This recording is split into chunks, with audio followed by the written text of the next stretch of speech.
Hello everybody, welcome back to my part 2 on the TL Type S rebuild. So today we're going to be putting back that cylinder head. I already sent it to the machine shop the last video. Got it back the same day. The only thing was I've been out sick because of COVID and yeah, pretty backed up. I did have it resurface, hot tank. So bought new head bolts too, and I have a couple different other parts. Brand new valve cover gaskets. What's this? Other kinds of gaskets. Motor mount, drive belt, thermostat. I also decided to get a timing belt, belt tensioner, water pump of course. And normally I go OEM or the ASIN brand, but budget build. I'm gonna try some other different brands and see how they go. So anyways, we're gonna get started by cleaning the surface of the block, as well as I'm gonna clear out the threads for the head bolts. We're gonna be using new head bolts and they're gonna be coated with oil. I'm also gonna look up the torque procedure because with new head bolts you have to do an extra 90-degree turn as opposed to just 2 when you're using the original head bolts. But I'll get back to that as soon as I clean this up. Alright, so I went ahead and cleaned up the block surface, used Scotch-Brite, some brake clean, also put brake clean in the cylinder head bolt thread holes, and then blew it out with compressor. Went ahead and cleaned this surface too on the crossover pipe. Here's a new head gasket, and again I had to use compressor to get all the holes cleaned out.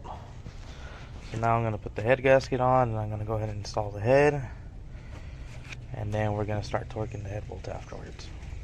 Alright, so one final wipe down of the head with some brake clean and a lint-free rag. Just make sure there's no debris. And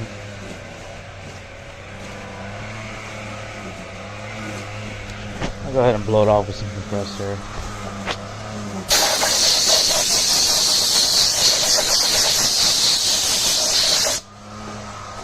Not the best environment, but whatever. Cylinder head is mounted in.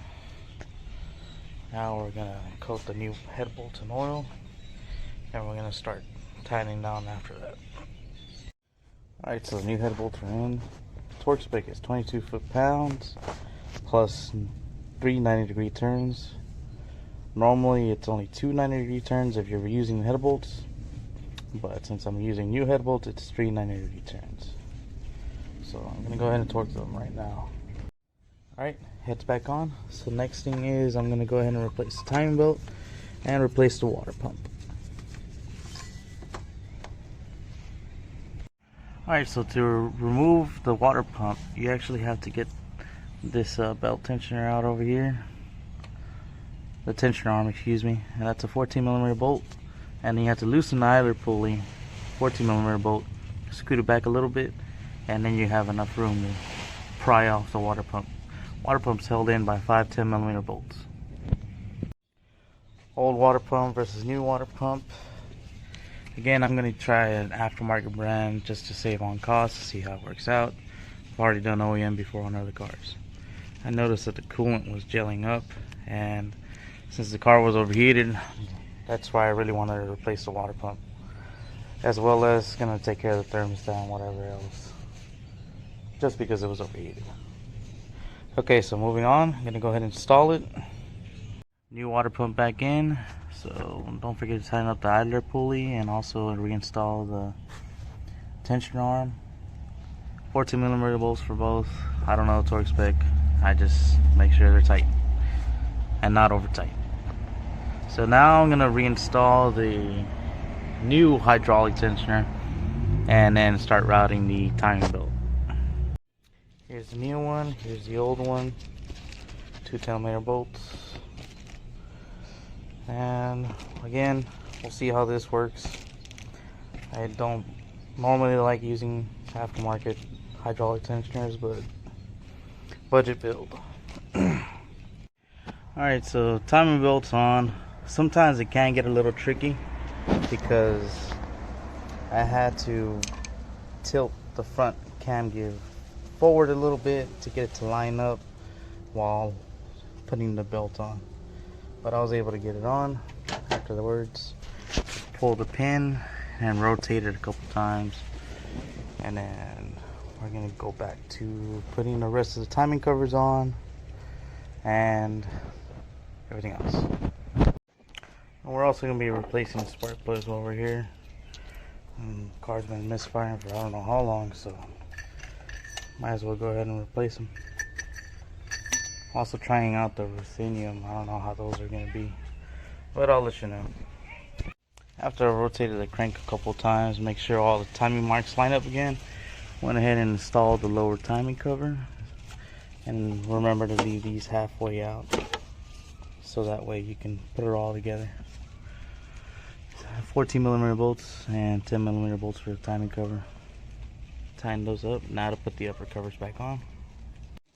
Alright, so upper timing covers are back on. Next thing, we're going to be putting on the belt tensioner, and then afterwards power steering pump, alternator, catalytic converters. Just little stuff, nothing hard. Going back together is always ugh. But anyways, we'll get it done. Alright, so now put the catalytic converter on, but I don't have any hardware. Gotta buy hardware. Put the alternator on. I had to go to the junkyard and get bolts. Put the power steering pump on, and now I'm gonna put the drive bolt on. Alright, put the drive bolt back on. Installed the new motor mount. Put the bracket back on. Came over here and put the valve cover back on. And now I'm working my way on this crossover pipe. I'm gonna go ahead and replace the thermostat. It was only two 10mm bolts. So there it is. Alright, I almost forgot to start recording, but nothing much besides putting the pipe back on, putting the EGR valve back on. While I was in this area, I went ahead and resealed the cam caps. And then now I'm just put this line back here. Make sure to hook this back up with this ground, 10mm right there. Just put it in its holders. And I guess I'm ready to put the intake manifold back on. And then throttle body. Make sure to hook up any connectors that were unplugged. And I'll update whenever I make some more progress. Manifolds back on.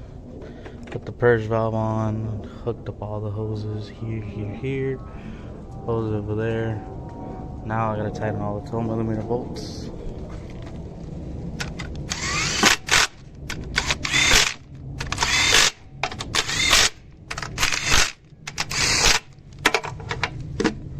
Alright, you get the point. Anyways, two more nuts.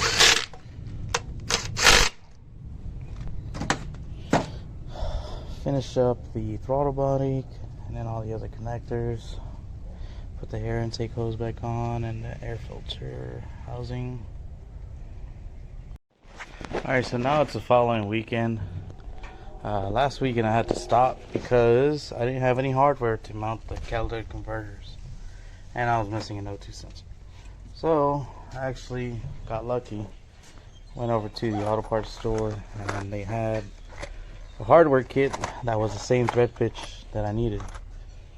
So the struggle right now is getting the rear catalytic converter installed. I realized that okay, they cut the strut bar off to get to the rear cat, but normally you're supposed to remove the CV axle. But I think they got around that by removing the 3 studs that are missing right there.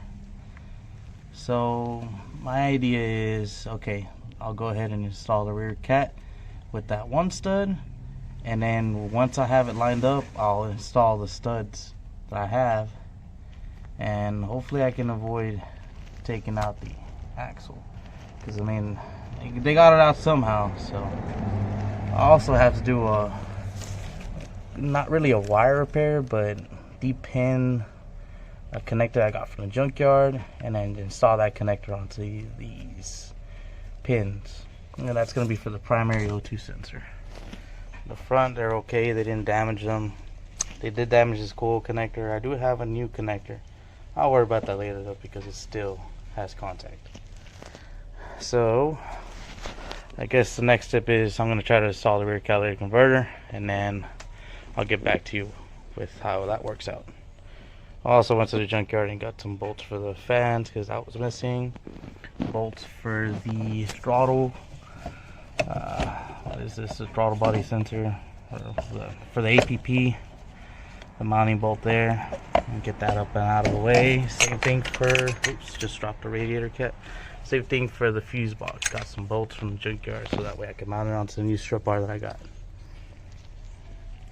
Alright, so here's our new connector. Just grab one from the junkyard. They're the same for the front and rear upper O2 sensors. It's pretty simple to depin, nothing too hard. I got another one right here. It's just lift up on the tab, push the terminal up, and then you pull back so that way it'll clear that lower tab. Not much to it, so saves you from having to cut and splice. And now we're back on the rear cat. I gotta get bolts for it because the studs are too long that I got. So I'm gonna go to the hardware store. Alright, so here's gonna be the first startup. Got everything back together. Front cat, rear cat. Put the J pipe on. Put some water in it. Distilled water. I'm gonna flush it out. Put the worm clamp on there. I got a leak from the heater valve. Doesn't really matter right now. Got the battery hooked up, and I'm just gonna send it. So let's go over here. Mission on.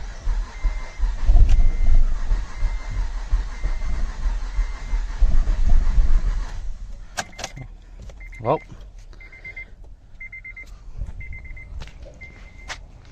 what's going on here?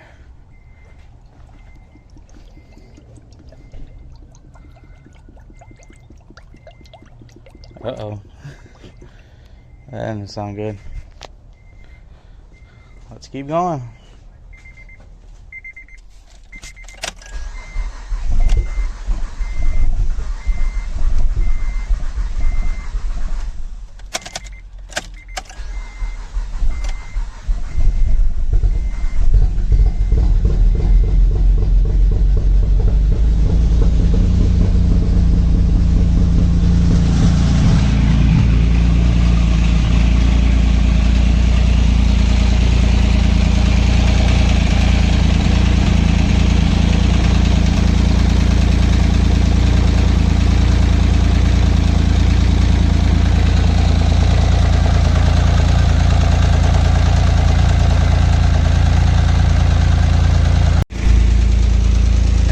It sounds healthy.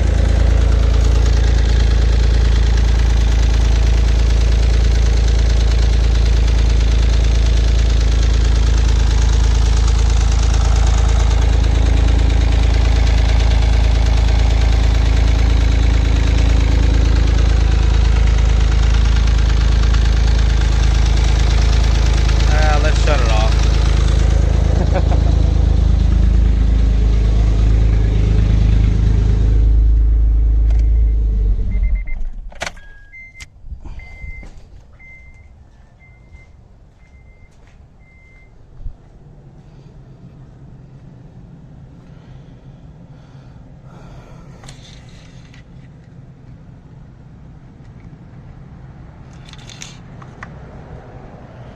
Should we try again? Well, I got nothing else to lose.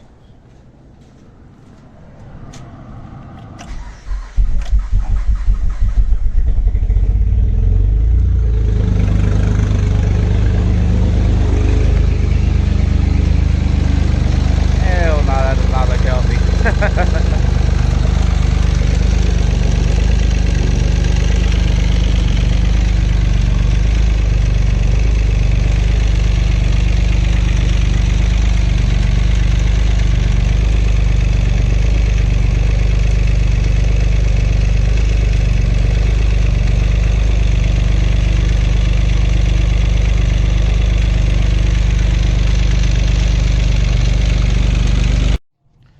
So the startup didn't go as planned, as you saw. I'm guessing there's either the rear head has a blown head gasket too, and I thought by just checking compression on the rear, oh, it'll be fine. Or we could still have an issue with the front. Not sure. Right now I'm just gonna pull the plug, see what I find. We might have an issue with the front still. But I'll go ahead and pull the rest of the plugs and do a compression check. And we're gonna look at doing a leak down too. So yeah, front head, there's still something going on. 60 psi all across, and then water shooting out. So I messed something up. My best guess would probably be if I did everything right, and since I was being lazy and didn't check the block, and it might be the warp block, or maybe I didn't do something right. But I'm gonna do a leak down test just to see where the compression is escaping, and if it's gonna come out of the cooling system, well, then yeah, I didn't fix it right. But if it's something else, then crap, that's gonna suck. Either way it goes, I'm not gonna give up. I'm gonna keep working at it, and I'll give you guys an update at a later date. So thank you for watching.